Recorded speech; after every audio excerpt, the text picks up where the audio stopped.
Breaking news సాగర తీరం విశాఖలో ఇప్పుడు వాటర్ ఎమర్జెన్సీ ఏర్పడింది.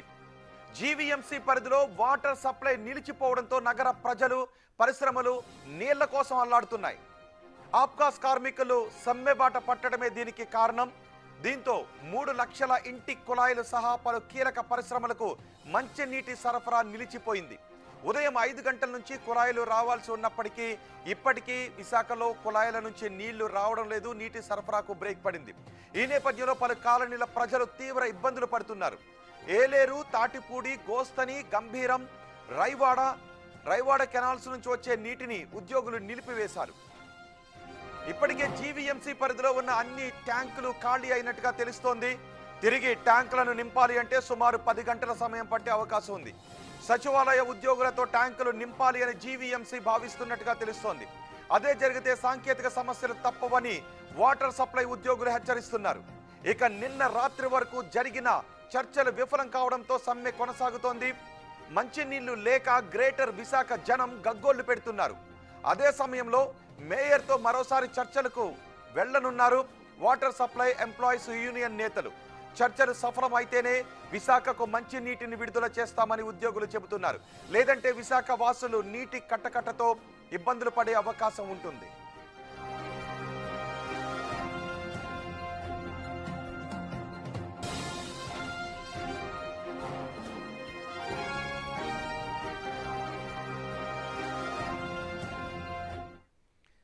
మా ప్రతినిధి రాజు ఉన్నారు విశాఖ నుంచి పూర్తి సమాచారం అందించడానికి.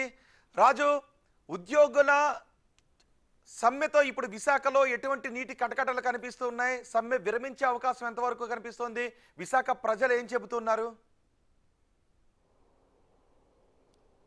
వాటర్ సప్లై ఉద్యోగులు సమ్మె మొదలుపెట్టి ఇప్పటికీ ఖచ్చితంగా 30 గంటలు అవుతుంది. 30 గంటల్లో నుంచి కూడా పంపింగ్ అనేది ఎక్కడా జరగడం లేదు. ఒక్క చోట కాదు, మనం ఒకసారి చూస్తే ఏలేరు, తాటిపూడి, గోస్తని, గంభీరం, రైవాడ కెనాల్ ఈ మొత్తం ఈ 5టికి సంబంధించి విశాఖ సిటీకి నీరు అందిస్తూ ఉంటుంది.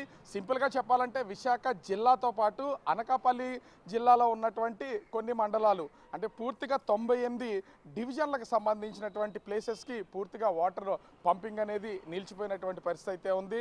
ఎందుకంటే 30 సంవత్సరాల నుంచి ఉద్యోగాలు చేస్తున్నా కూడా అవుట్సోర్సింగ్ పేరు చెప్పి కేవలం 13 నుంచి 15 వేల రూపాయలు మాత్రమే ఆ జీతాలు చెల్లిస్తున్నారు. అవి కూడా రెగ్యులర్గా వస్తున్నటువంటిది లేదు. గత 6 నెలల నుంచి మేము డిమాండ్ చేస్తుంటే జీతాలు పెంచి 21,000, 26,000 కింద సీనియారిటీని బట్టి ఇస్తానన్నారు. అవి మళ్ళీ ఇప్పటికీ అవి పాత జీతాలే కంటిన్యూ చేస్తున్నారు తప్ప కొత్త జీతాలు ఇవ్వడం లేదని 15 రోజుల క్రితం వీళ్ళందరూ కూడా ఆ పంపింగ్ హౌస్కి సంబంధించినటువంటి దాదాపుగా 1300 మంది ఉద్యోగులు వీళ్ళు సమ్మె నోటీస్ ఇచ్చినటువంటి పరిస్థితి అయితే ఉంది. అటు మేయర్ కానీ జీవీఎంసీ కమిషనర్ కానీ ఏ ఒక్కరూ స్పందించకపోవడంతో మొన్న అర్ధరాత్రి 12 గంటల నుంచి పంపింగ్కి సంబంధించి మొత్తం అటు ఏలేరు నుంచి రైవాడ కాలువ వరకు ఉన్నటువంటి మొత్తం 5 రిజర్వాయర్ నుంచి వస్తున్నటువంటి ఆ నీటి పంపింగ్ అనేది పూర్తిగా నిలుపుదల చేసినటువంటి పరిస్థితి ఉంది. ఇక్కడ ఒకటి గమనించాలి, ఒకవేళ పంపింగ్ నిలుపుదల చేసినా కూడా 24 గంటల పాటు ఇప్పటి వరకు ఆ పంపుల్లో ఏదైతే పైప్స్లో ఉన్నటువంటి వాటర్ అంతా కూడా ప్రస్తుతం అయితే సరిపోయినటువంటి పరిస్థితి అయితే ఉంది. అయితే రాత్రి నుంచి పూర్తిగా పంపింగ్ ఆపివేయడం నిలిచిపోయినటువంటి పరిస్థితి ఉండడం, అదేవిధంగా ట్యాంకులన్నీ కూడా ఖాళీ అయిపోయినటువంటి పరిస్థితుల్లో ఇప్పుడు విశాఖ ప్రజలకి దాదాపుగా 3 లక్షల కుళాయిలకి నీరు ఇవాళ ఉదయం నుంచి అయితే అధికారులు ఏం చేయబోతున్నారు? చర్చలు ఎందుకు సఫలం కావడం లేదు? ఒకవేళ ఇప్పటి నుంచి గంట గడిచే కొద్దీ విశాఖ వాసుల తీవ్రమైన నీటి సమస్యను ఎదుర్కొనే అవకాశమే కనిపిస్తుంది. ప్రత్యామ్నాయ ఏర్పాట్లు ఏమన్నా చేస్తూ ఉన్నారా?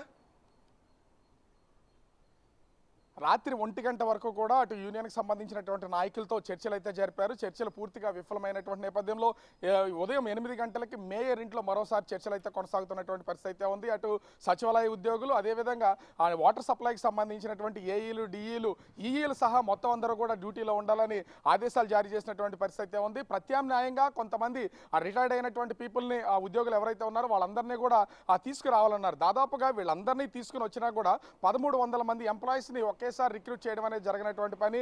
నిన్న చర్చలు జరిగినటువంటి సమయంలో మీరు కనుక ఆ డ్యూటీస్కి రాకపోతే మిమ్మల్ని అందరినీ రద్దు చేస్తాం, కొత్త వాళ్ళని అపాయింట్ చేసుకుంటామని హెచ్చరికలు జారీ చేసినటువంటి పరిస్థితి అయితే కనిపిస్తుంది. ఇప్పటికే పరిశ్రమలు నిన్నటి వరకు కూడా దాదాపుగా ఆ పరిశ్రమ 7 నుంచి 8 వరకు కీలకమైనటువంటి పరిశ్రమలకు నీటి సరఫరాని నిలుపుదల చేశారు. అయితే పరిశ్రమలు ఆగిపోతే కొన్ని ఇబ్బందులు ఏర్పడతాయి కాబట్టి అటు ఆ పబ్లిక్ అందించే నీటి కుళాయిలు 3 లక్షల కుళాయిలకు మాత్రం నిలుపుదల చేశారు. ఈ రోజు ఉదయం నుంచి అటు పరిశ్రమలకైతే నీరు అందిస్తున్నటువంటి పరిస్థితి అయితే ఉంది. ఎట్టి పరిస్థితుల్లో ఉద్యోగాలు పోయినా పర్లేదు, మేము మాత్రం మా డిమాండ్ నెరవేరే వరకు మేము కేవలం మా జీతాలు మాత్రమే డిమాండ్ పెడుతున్నాం, 7-8 డిమాండ్స్ ఎక్కడా లేవనేది యూనియన్ నాయకులు అదేవిధంగా మొత్తం వీళ్ళందరూ కూడా చెప్తున్నటువంటి పరిస్థితి అయితే ఉంది.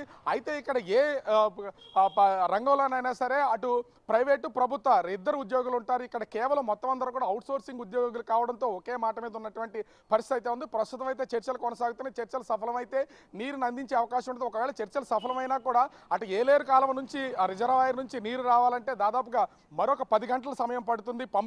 పంపింగ్ చేసిన తర్వాత అవన్నీ ప్యూరిఫై చేసి తిరిగి ఇక్కడికి రావడానికి 10 గంటల సమయం పైన పట్టే అవకాశం అయితే ఉంది. మరి దాదాపుగా రేపు తెల్లవారే వరకు కూడా నీరు చేరుకునే అవకాశం అయితే లేదు. ఇది పెద్ద సమస్యగా అయితే ఉత్పన్నం అయితే అవకాశం కనిపిస్తోంది. రోహిత్. రైట్ రాజు.